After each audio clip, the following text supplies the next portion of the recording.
ഈശോയിൽ സ്നേഹമുള്ളവരെ, ഏവർക്കും ആഗതമാകുന്ന തപസ് കാലത്തിൻ്റെ എല്ലാവിധ ആശംസകളും പ്രാർത്ഥനകളും നേരുകയാണ്.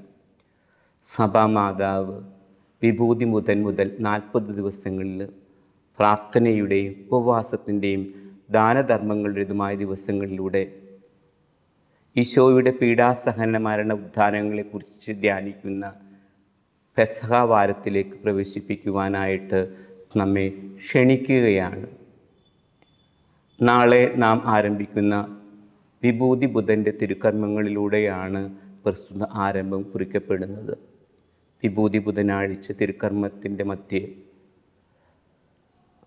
ചാരം ആശീർവദിക്കുകയും അത് നമ്മുടെ ഓരോരുത്തരുടെ നെറ്റിത്തടങ്ങളിൽ പൂശിക്കൊണ്ട് മനുഷ്യ നീ പൊടിയാകുന്നു, മണ്ണിലേക്കു തന്നെ നീ പിന്തിരിയും എന്നുള്ള ആ വാക്കുകളോടുകൂടെ നമ്മുടെ ജീവിതത്തിൻ്റെ നശ്വരതയെക്കുറിച്ച് തിരുബലിമധ്യേ നമ്മെ ഓർപ്പിക്കുന്നു.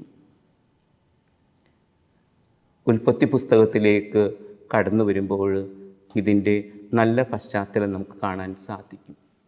ആദിമാതാപിതാക്കൾ ദൈവവുമൊത്ത് സന്തോഷത്തോടുകൂടെ ജീവൻ്റെ ഫലം ഭുജിച്ചുകൊണ്ട് സന്തോഷത്തിൽ ജീവിക്കുകയായിരുന്നു. അവരോട് ദൈവം ഒരു ചെറിയ വിലക്ക് നൽകിയിരുന്നു. വിലക്കിതാണ്, നീ നന്മ തിന്മകളുടെ വൃക്ഷത്തിൽ നിന്ന് ഭക്ഷിക്കരുത് എന്ന്.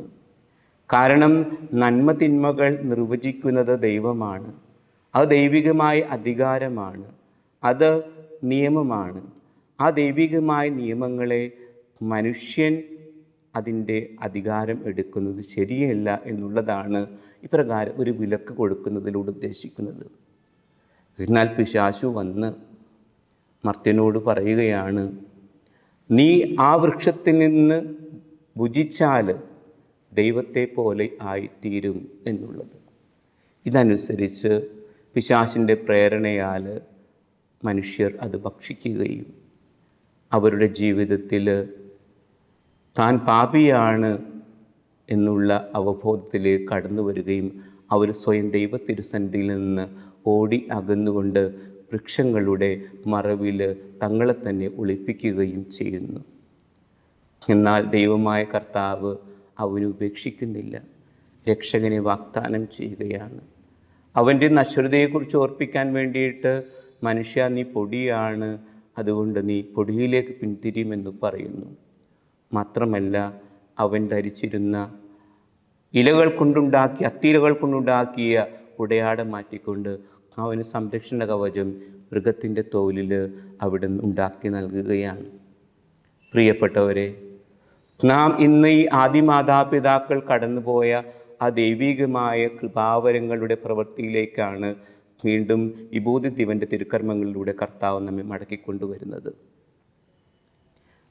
ആശീർവദിക്കപ്പെടുന്ന ചാരം അല്ലെങ്കിൽ നെറ്റിത്തടങ്ങൾ പൂശപ്പെടുന്ന ചാരം നമ്മെ മർത്യതയെക്കുറിച്ചുള്ള അല്ലെങ്കിൽ നശ്വരതയെക്കുറിച്ചുള്ള ഓർമ്മ നമുക്ക് നൽകുന്നു എങ്കിൽ, നീ പൊടിയാകുന്നു, പൊടിയിലേക്ക് തന്നെ പിന്തിരിയും എന്നുള്ള ആ ദൈവിക വചനം ഉൽപ്പത്തി പുസ്തകത്തിലെ 3-ാം അധ്യായത്തിൽ ദൈവത്തിൻ്റെ വാഗ്ദാനത്തോട് ചേർത്ത് വയ്ക്കപ്പെടുന്നതായതുകൊണ്ട് ദൈവികമായ വാഗ്ദാനങ്ങളിലുള്ള പ്രത്യാശയാണ് ഈ വചനം നമുക്ക് പ്രദാനം ചെയ്യുന്നത്. മൂന്നാമതായി, നെറ്റിത്തടങ്ങളിൽ കുരിശ് വരയ്ക്കപ്പെടുന്ന കുരിശാകൃതി, കുരിശിൻ്റെ ചിഹ്നം, അത് ഈശോ മിശിഹ കുരിശിലൂടെ നേടിത്തന്ന അമർത്യതയുടെ വസ്ത്രത്തെ, അമർത്യതയുടെ ജീവനെ, അല്ലെങ്കിൽ ഉൽപ്പത്തി പുസ്തകത്തിൽ കാണുന്ന ആ ഉടയാട തോലുകൊണ്ടുണ്ടാക്കിയ ഉടയാടെ അനുസ്മരിപ്പിക്കുന്നു. പ്രിയ സഹോദരങ്ങളെ, അങ്ങനെ ഈ 3 പ്രവൃത്തികളിലൂടെയും സഭാമാതാവ് നമ്മൾ വീണ്ടും ക്ഷണിക്കുകയാണ് നമ്മളെ വിശുദ്ധിയിലുള്ള ജീവിതത്തിലേക്ക്, അഥവാ ദൈവവുമായി അടുപ്പത്തിലുള്ള, വീണ്ടും ജീവൻ്റെ ഫലം ഭുജിച്ചുകൊണ്ടുള്ള ദൈവത്തിലേക്ക് അടുപ്പമുള്ള ഒരു ജീവിതത്തിലേക്ക്. അതിന് സഹായകമായിട്ടാണ് പ്രാർത്ഥന, ദാനധർമ്മം, തപശ്ചര്യ അഥവാ ഉപവാസം നമ്മോട് സഭ ആവശ്യപ്പെടുന്നത്. ആയതിനാൽ ദാനധർമ്മത്തിലൂടെ, തപശ്ചര്യയിലൂടെ, ഉപവാസത്തിലൂടെ ഒക്കെ നമ്മുടെ ജീവിതത്തെ നമുക്ക് ഇക്കാലയളവിൽ ദൈവവുമായിട്ട് അടുപ്പിക്കാനായിട്ട് പരിശ്രമിക്കാം. നോമ്പ് എന്ന വാക്കിൻ്റെ അർത്ഥം ലെൻറ്റ് എന്ന് ഇംഗ്ലീഷിൽ പറയുമ്പോൾ അത് വസന്ത കാലഘട്ടമാണ്. നമ്മെ സംബന്ധിച്ചിടത്തോളം ഇത് പുണ്യങ്ങളുടെ, പ്രാർത്ഥനയുടെ, ഉപവാസത്തിൻ്റെ വസന്ത കാലഘട്ടമായിരിക്കട്ടെ. അങ്ങനെ ആദിമാതാപിതാക്കളുടെ വീഴ്ച മൂലം വന്ന പാപത്തിൻ്റെതായ അകൽച്ചയിൽ നിന്ന് അകന്നുകൊണ്ട് ദൈവമക്കളുടേതായ പറുദീസാനുഭവത്തിലേക്ക് കടന്നു വരാനായിട്ട് ഈ നോമ്പുകാലം നമ്മെ ഓരോരുത്തരെയും പ്രാപ്തമാക്കട്ടെ എന്ന് ആശംസിക്കുന്നു, പ്രാർത്ഥിക്കുന്നു. ഏവർക്കും അനുഗ്രഹീതമായ തപസ്സുകാലം നേർന്നുകൊണ്ട് എൻ്റെ വാക്കുകൾ ഞാൻ ചുരുക്കുന്നു.